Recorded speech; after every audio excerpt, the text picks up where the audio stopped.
আবার আজকে পারছে, আজকে আমরা চলে যাব। এটা আমাদের শেষ দিন।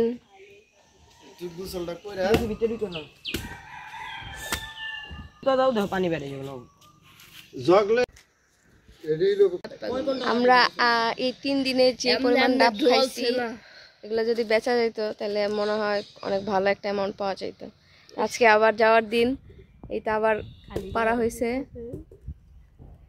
এই যে আমার ছোট কাকা ডাব কাটতেছে।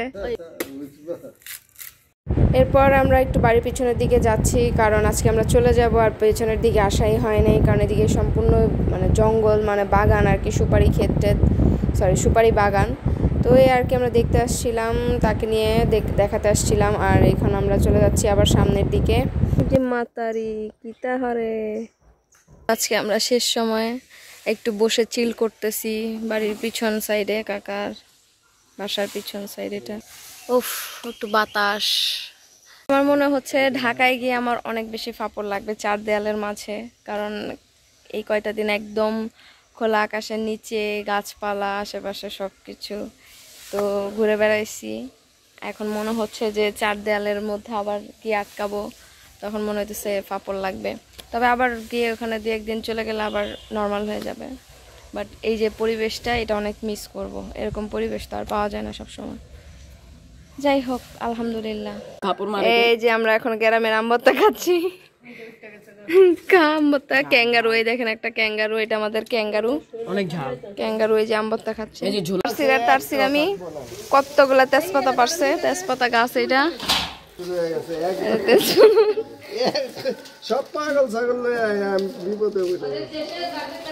শেষ, আমরা চলে যাচ্ছি। আমাদের ভোলা ট্যুর শেষ, এখন আমাদের যাওয়ার পালা। আমরা বের হয়ে যাচ্ছি। কেমন লাগছে তোমার যাইতে? আসলে এরকম পরিবেশে আসলে থাকতে পারাটা একটা সৌভাগ্যের ব্যাপার বলা যায়।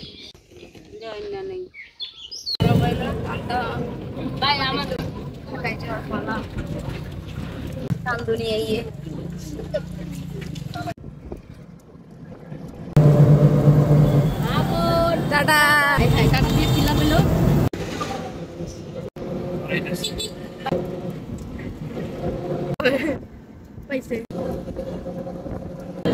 ও ওয়াও, মাশাআল্লাহ।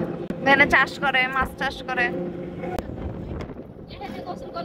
এখান থেকেই মূলত আমরা ঝড়ের কবলে পড়ি।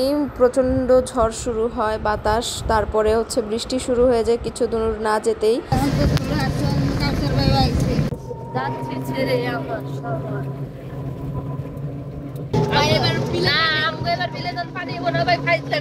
নৌকা নেওয়া লাগবে পরে বসে না হবো। ওরে বাবা রে বাবা,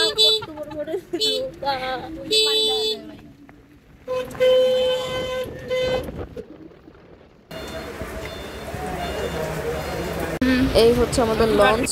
চলেন আমি আপনাদেরকে লঞ্চ থেকে কিছু মনোরম দৃশ্য দেখাই।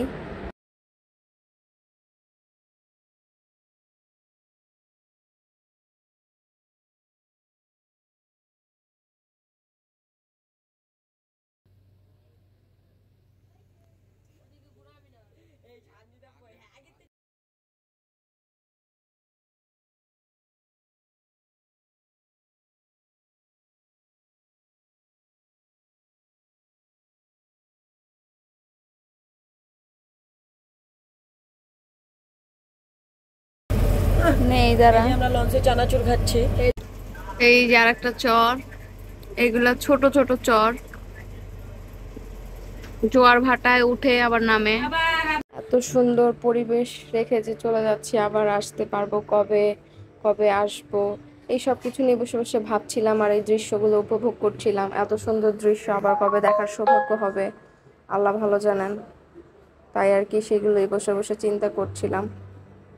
আচ্ছা, কে কে খেয়েছেন লঞ্চের এই চানাচুরটা? কার কাছে কেমন লাগে? আমার কাছে তো ভীষণ মজা লাগে এই লঞ্চের এই চানাচুর মাখাটা।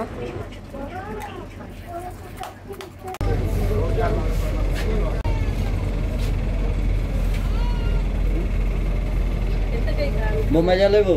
বোম্বাই হালকা জল। আচ্ছা সঞ্জিত আপু, কত সুন্দর একটা লঞ্চ যাচ্ছে সামনে দিয়ে, দেখতেও অনেক সুন্দর। আর লাইটিংটাও অনেক সুন্দর লাগছে লঞ্চের। এখানে দাঁড়ায় থাকতে যে এত শান্তি লাগতেছিল, এত বাতাস, খুবই ভালো লাগতেছিল, একদম মনে হয় সব পুরো মাথা টাথা ঠান্ডা হয়ে গেছে। আর আমার তো মন চাচ্ছিল না আমি ঢাকা যাই, এদিকে মন চাচ্ছিল যে একটা লঞ্চ আসুক আমাকে এদিকে নিয়ে যাক আর এরা ঢাকা চলে যাক। তো যাই হোক, তারপরও তো আসতে হবে, সময় থাকলে হয়তো আরও কিছুদিন থাকা হতো। আর এইদিকে লঞ্চে লাইট মারছিল, দেখছিল সামনে কোনো লঞ্চ আছে কি না। তো আমরা এই জিনিসটা অনেক এনজয় করছিলাম, এত বড় লাইট। এই ছিল আমাদের ভোলার ট্যুর। আশা করছি আপনাদের ভালো লেগেছে। যদি ভালো লেগে থাকে অবশ্যই লাইক, কমেন্ট এবং শেয়ার করতে ভুলবেন না। আর এই তো আজকে আমাদের ট্যুর শেষ, আমরা অলরেডি ঢাকা চলে আসছি, কিছুক্ষণের মধ্যে আমরা লঞ্চ থেকে নামবো। আর ওইটা আর দেখাইতে চাচ্ছি না। তো ভালো থাকবেন, সুস্থ থাকবেন, নিজের প্রতি খেয়াল রাখবেন। আল্লাহ হাফেজ, দেখা হচ্ছে নেক্সট কোনো ব্লগে। টিল দিন, বাই বাই।